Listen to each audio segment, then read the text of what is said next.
우리를 가장 기쁘게 하고 또 때로는 우리를 가장 슬프게 하는 일들이 있습니다. 우리는 참 이유 없는 것에 큰 의미를 두는 것 같아요. 되게 아이러니하지 않아요? 이유가 없다는 것은 사실 어떤 의미를 둘지조차 모호하다라는 것인데 이유가 없는 일에 우리는 굉장히 큰 의미를 둡니다. 예를 들어 우리를 기쁘게 하는 일 중에 어떤 것이 있죠?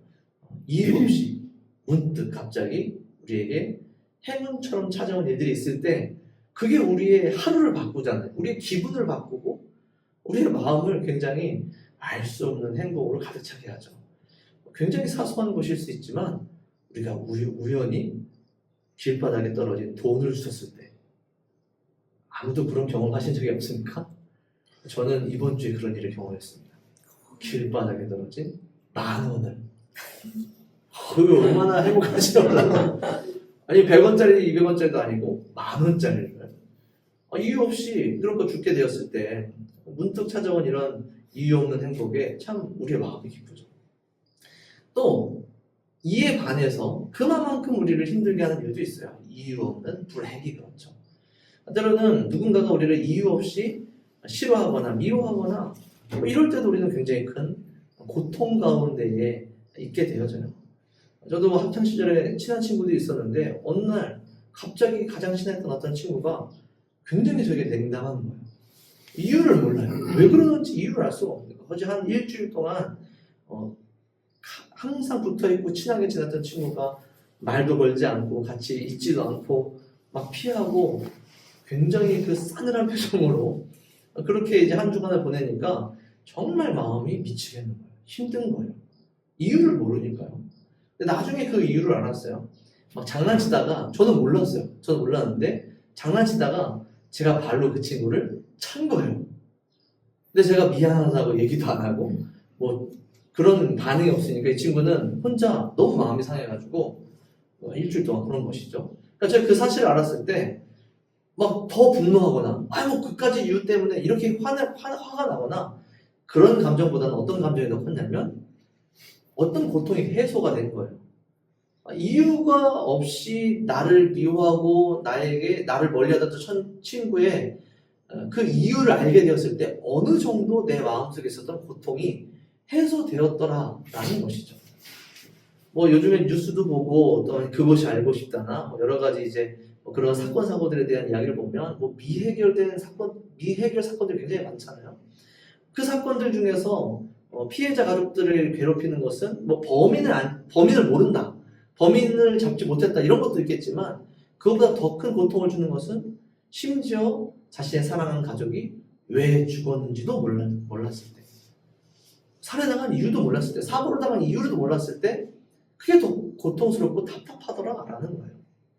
참 사람이라는 동물은, 우리 사람이라는 존재는 참 이유가 굉장히 중요한 것 같아요. 그래서 오늘 이 욥의 이야기, 이 욥기를 통해서 우리가 욥의 이야기를 들었을 때 여러분들이 우리가 다 읽지 않아도 욥에 대한 이야기를 어느 정도는 다 알고 계시죠.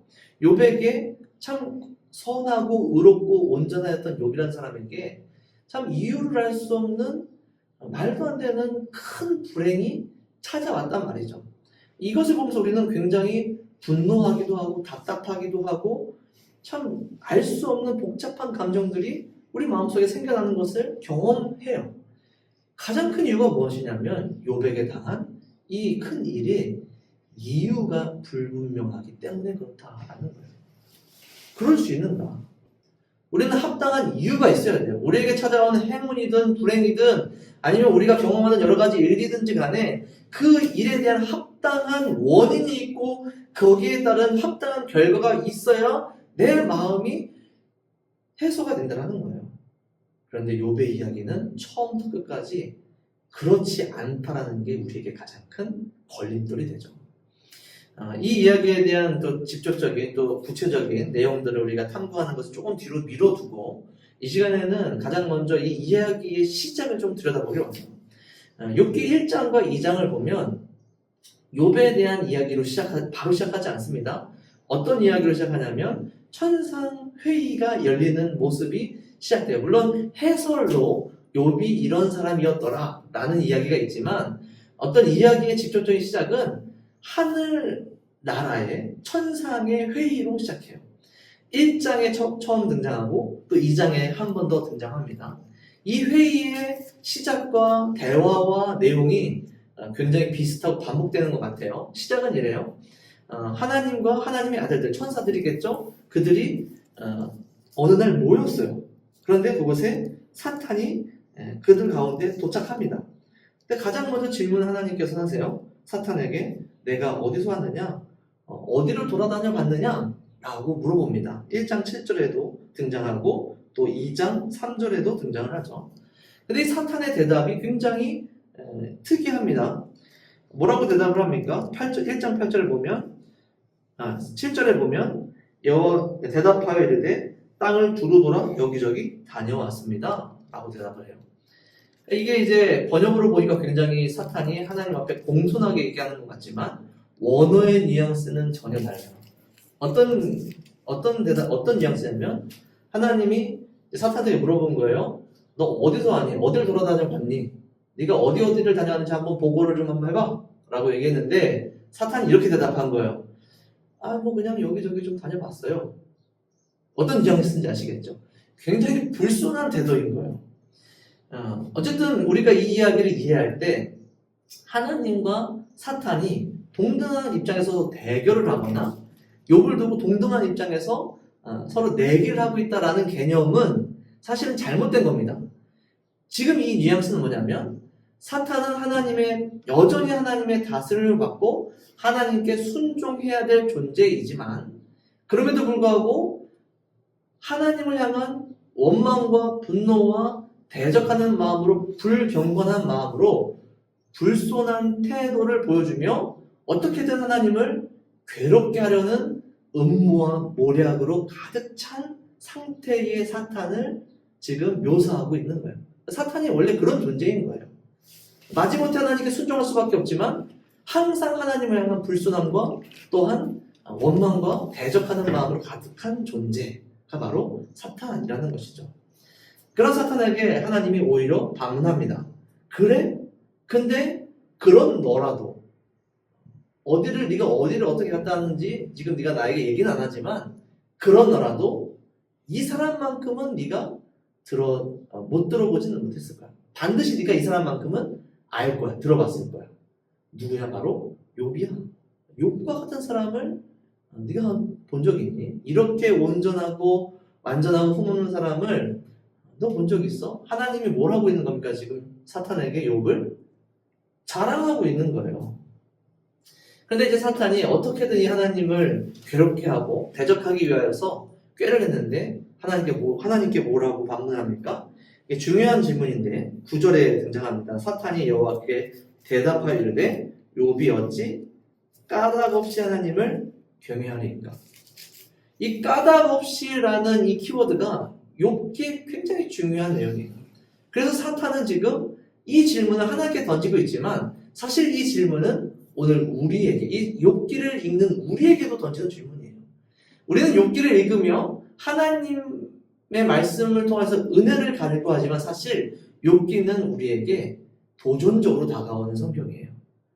우리는 이 말씀을 읽으며 사실 시험에 들기 시작해요. 사단의 유혹에 빠지기 시작해요. 사단의 음성을 가장 먼저 발견하기 시작해요. 까닭없이 욥이 하나님을 섬기겠습니까?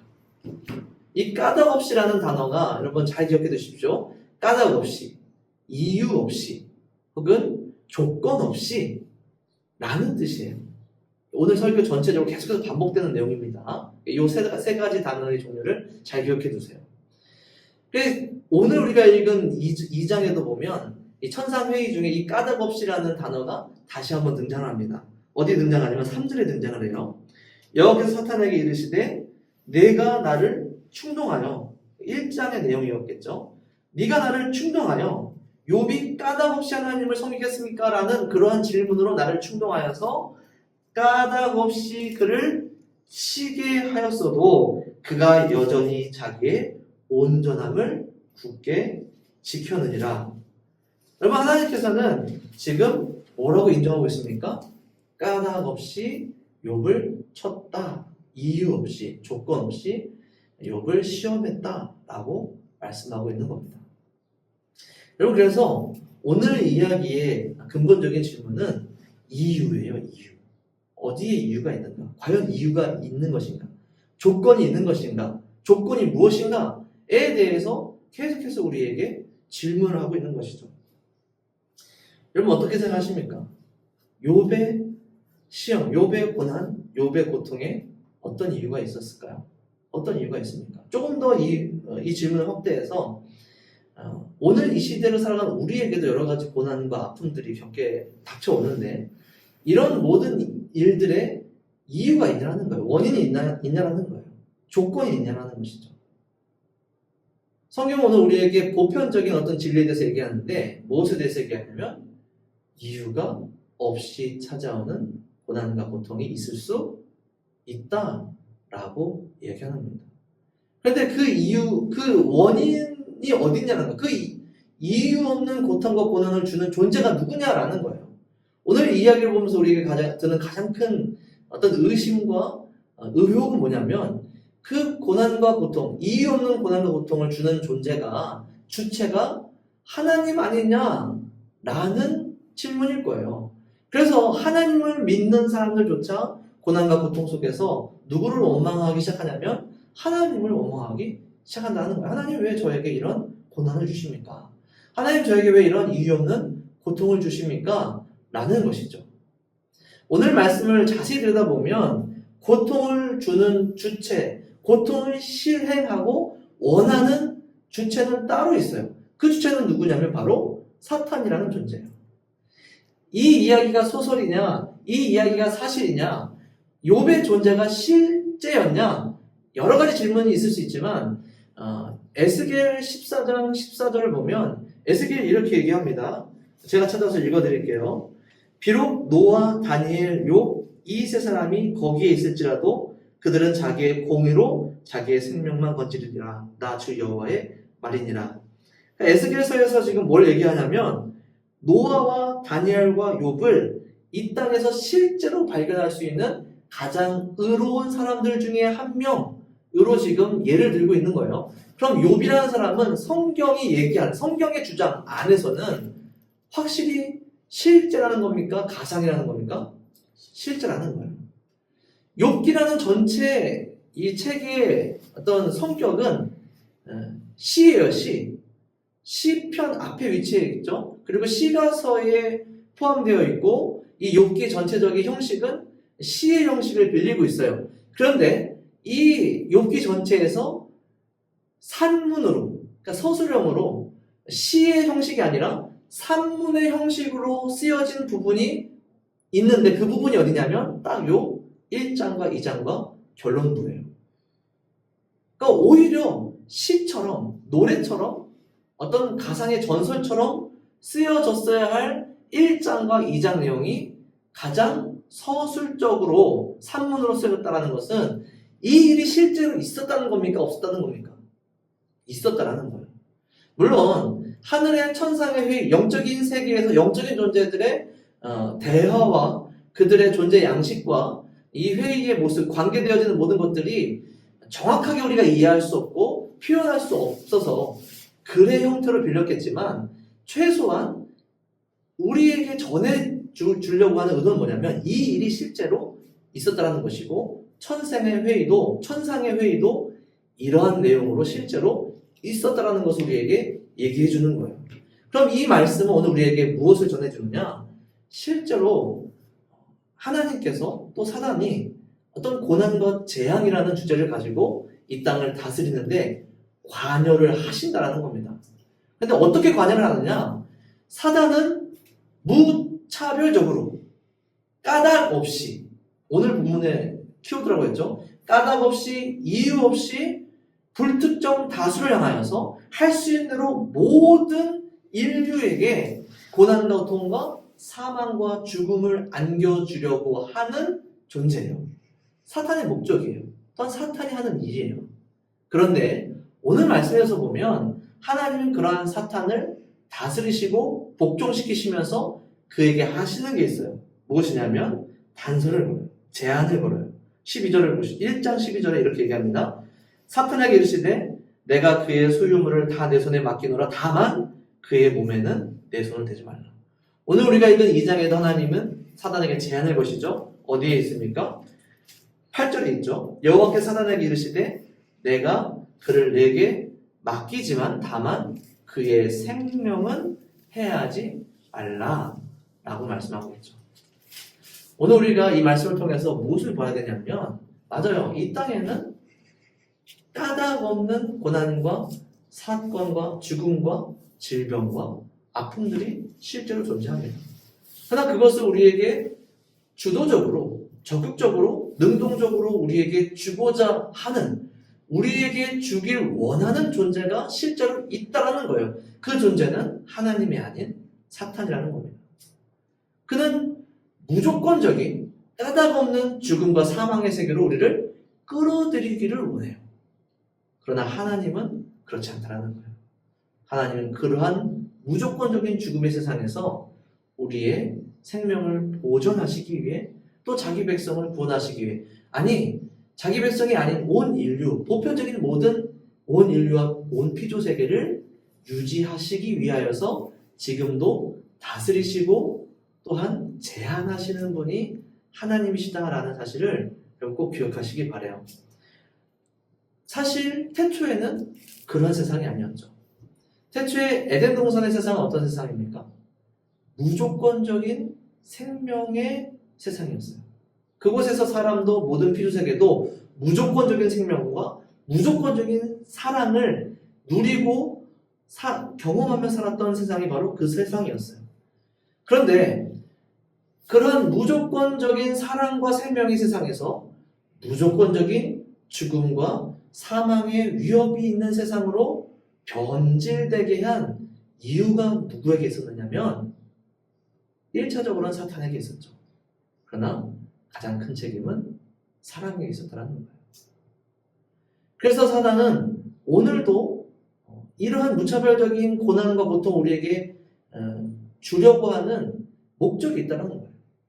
우리가 세상에서도 말도 안 되는 일을 자꾸만 하고 이유 없이 무언가를 하려는 사람에게 대체 이유가 있으실 거 아니에요? 라고 물어보잖아요. 사탄에게도 물어봐야 돼요. 도대체 이유가 있을 것 아니에요.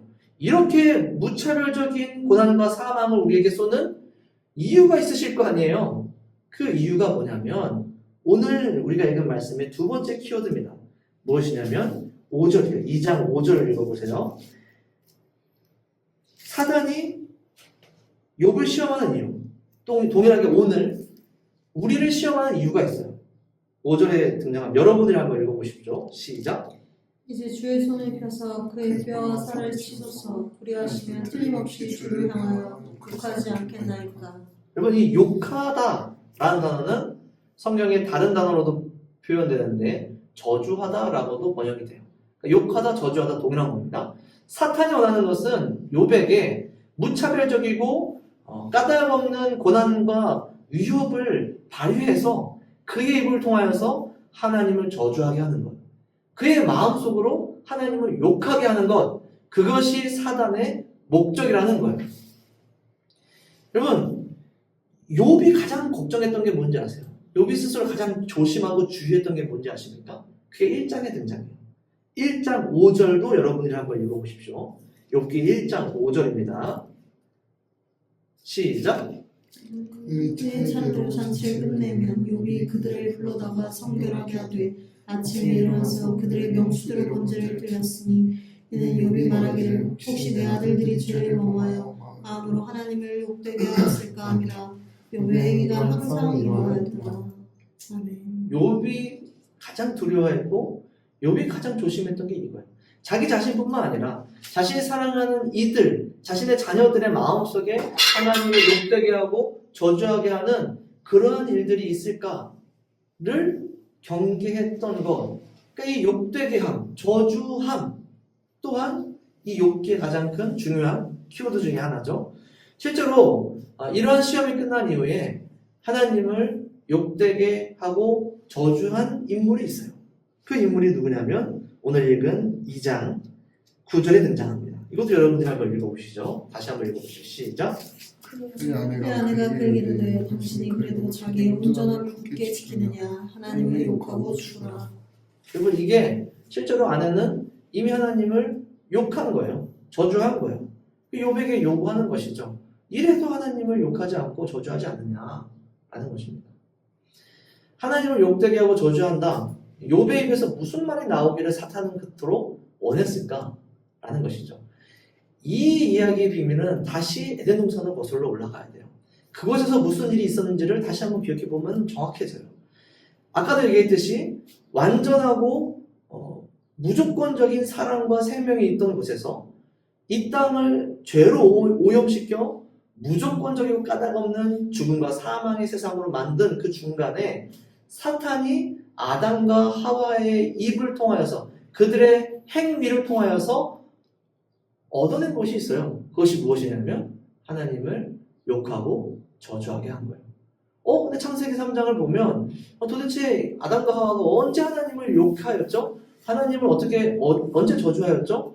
살펴봐도 그런 일이 없는데요. 아담과 하와가 한 일이 무엇입니까? 하나님이 그들에게 주었던 무조건적인 사랑, 또한 그들의 생명을 보존하고 그들을 영원토록 하나님과 연합하게 하기 위하여서 그들을 지키기 위하여서 그들에게 준 명령, 선악을 알게 하는 나무의 열매를 먹지 말라라는 명령조차 하나님의 무조건적이고 완전하시고 조건 없는 사랑의 증거였는데도 불구하고 그들은 그것을 무엇으로 바꿨습니까? 하나님이 우리에게 이걸 하지 말라고 하신 데에는 다른 이유가 있어. 하나님이 우리를 무조건적으로 사랑하실 리가 없어 라는 거예요. 사탄이 하와에게 얘기한 것이 무엇이죠? 하나님이 그걸 먹지 말라고 한 이유는 그걸 먹으면 너와 하나님이 동등해질까 봐야. 그렇지만 아담과 하와에는 어떤 의심이 생긴 거예요? 하나님께서 우리를 사랑하시지만 우리가 하나님과 동등해지면 우리를 사랑하지 않으실 거야. 반대로 얘기하면, 다시 얘기하면 하나님이 우리를 사랑하시는 이유는 우리가 하나님보다 열등하기 때문에 그래서요. 우리가 하나님보다 힘이 없고 지혜가 없고 약하기 때문에 하나님이 우리보다 높으신 분이기 때문에 우리를 사랑하시는 것이지 우리가 하나님보다 하나님만큼 지혜로워지거나 하나님만큼 능력 있어지거나 하나님과 같은 위치에 서게 되면 하나님은 우리를 사랑하지 않으실 거야 라는 그런 의식이 생긴 거예요.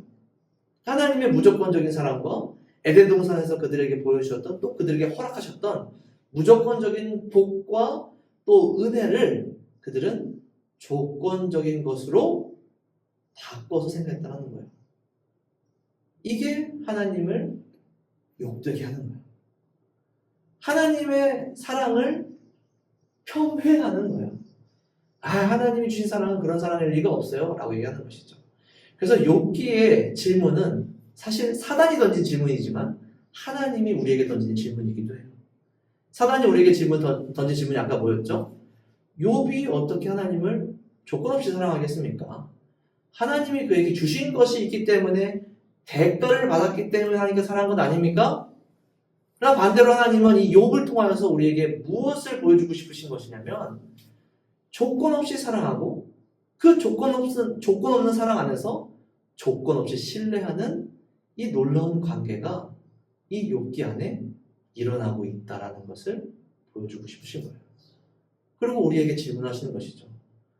내가 너희들에게 베푼 조건 없는 사랑을 너희는 믿을 수 있겠니?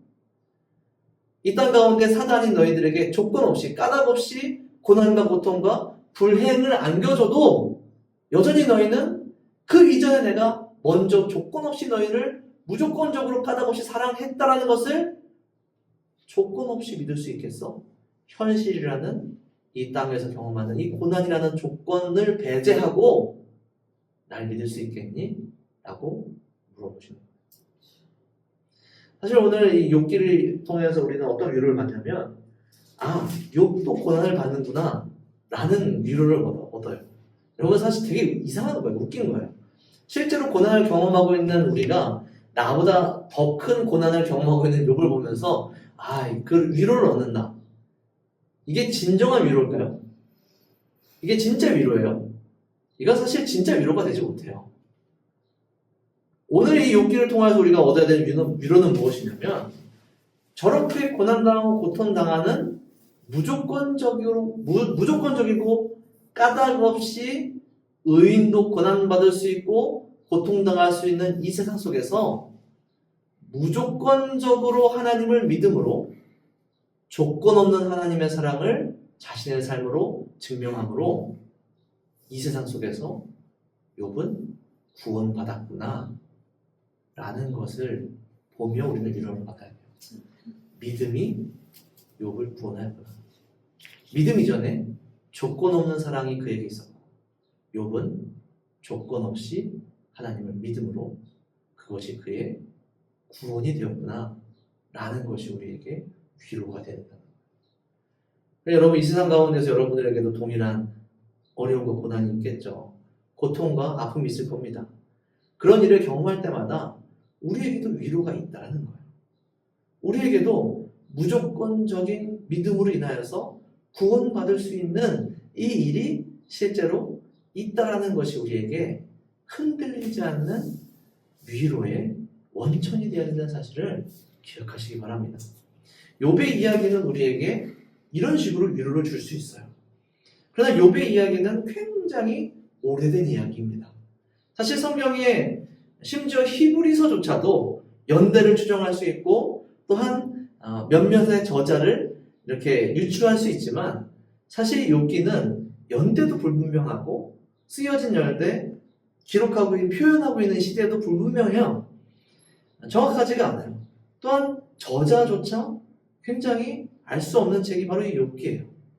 그렇기 때문에 이 욥기에서 발견하는 이런 무조건적인 사랑과 또한 무조건적인 고통 속에서 무조건적인 믿음이 한 영혼을 구원으로 인도하는 참 이 놀라운 이야기가 우리에게 위로와 희망은 될 수 있지만 확실한 증거와 실체가 되기는 굉장히 어려울 수 있어요.